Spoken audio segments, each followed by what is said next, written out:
Do you believe that Jesus Christ was born of a virgin? Yes. Do you believe he was resurrected from the dead? Yes. I rest my case. We've just made it very plain to you. Science has nothing to do with his beliefs whatever. He rests his case. He rests his case. I wanted to do a video response to this debate with Christopher Hitchens and this really soundbite criticism he throws out, and just give a response to the miracles problem in general from the atheistic perspective, and also to equip some Christians on how to answer that, and also to try to hopefully have my atheist friends start asking some deeper questions, start digging into their worldview a little bit more, and to try to find some more solid answers rather than just appealing to soundbite criticism. I want to point out in this debate when Christopher Hitchens says, "I rest my case," that he was doing no damage whatsoever in his argumentation against the Christian position. There's no damage done whatsoever. All he did there was prove that I'm Christopher Hitchens. I don't believe in God. I don't believe miracles are possible, and so I rest my case. You say miracles happen. I say they can't happen, so I rest my case. I want to point out that all Christopher Hitchens did here in this response was just display that he is just maintaining his pre-commitments against God's existence and against miracles. He didn't even give any sort of a rational response as to why miracles aren't possible. And so he does no damage whatsoever. He's just basically showing that he's just maintaining his commitment to his disbelief in God. So he's only stating his disbelief in God, making the charge. And he rests his case. And if that's the best that the atheistic worldview has to offer, then fine, let's answer it. I want to point something out that as a banner over this video, that if I'm an atheist and I'm like Christopher Hitchens, I maintain that God doesn't exist and that miracles aren't possible, and the Christian worldview is wrong, then what happens if I really want to maintain that is this: everything's a miracle. Everything becomes a miracle. If you reject the Christian worldview with uniformity in nature and a sovereign God who carries everything along to his intended conclusion, if you maintain an atheistic worldview where everything's just random chance occurrences happening over time, then everything's a miracle. And I'm going to flesh that out here, but I want to just point out that we need to dig in a little deeper than just to sound bites. Everyone has pre-commitments. Everyone has presuppositions. Everyone has a commitment ahead of time. Nobody comes into a discussion with a blank slate. Nobody comes in neutral. Everybody has a worldview. Everybody has sort of a lens through which they filter all information coming in. Nobody's neutral. Everyone has pre-commitments through which they regimen their studies and look at the evidence. Everyone does. Christopher Hitchens does. Richard Dawkins does. I do. Every Christian does. So we need to dig in to see which person's worldview is most comports with reality. Which person's worldview is not inconsistent. Which person's worldview is arbitrary. Is there somebody borrowing from somebody else's worldview in order to make sense of theirs?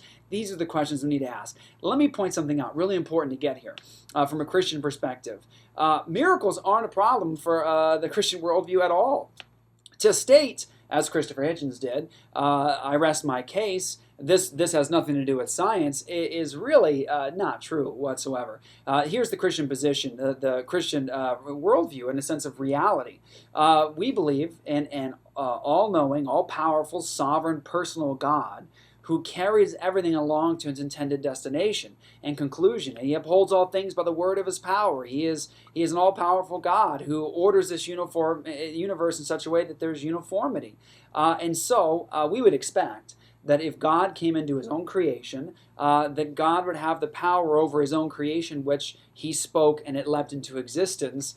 This God would have the power to control his own creation, being that he's God.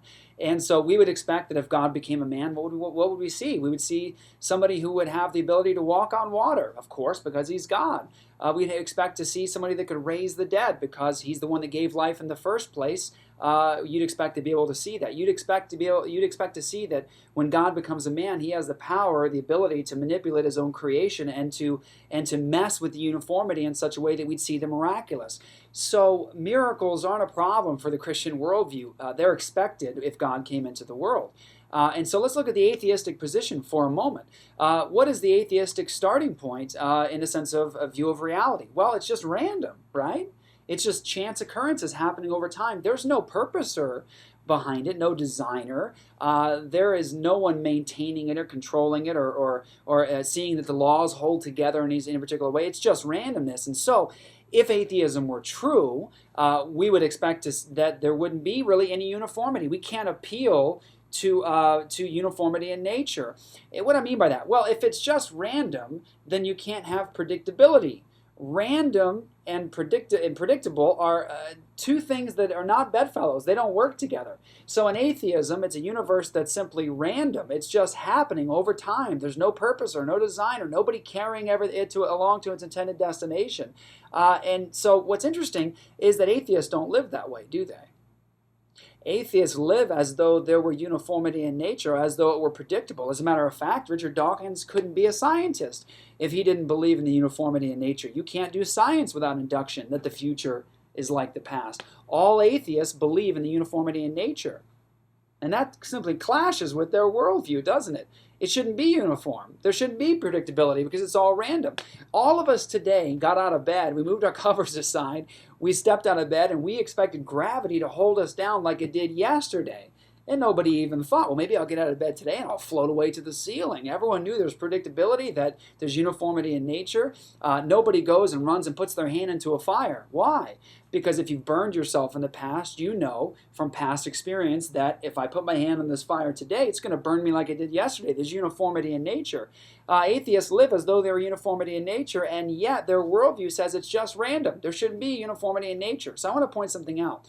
When the atheist gets out of bed and moves his covers aside and puts his feet on the ground and stands up and anticipates gravity holding him down like it did yesterday, that's a miracle. It's miraculous.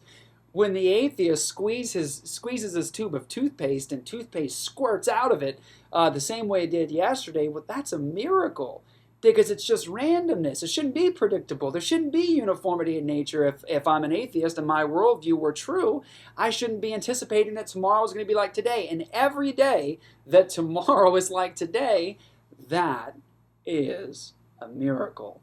Because it should just be random, shouldn't it? I also want to point out something really important. When atheists make the charge against Christians that, there's miracles and miracles don't happen, so it's not true, I want to point something out. They're not being really tough-minded intellectually in the sense of thinking their worldview through. Atheists do believe in miracles, and in some pretty big ones too, some whoppers. Let me just point a few out. Atheists believe that life came from non-life, that inorganic matter became, through some kind of crazy reconfiguration, organic matter. That non-moral matter became moral and started expecting everyone else to be moral too.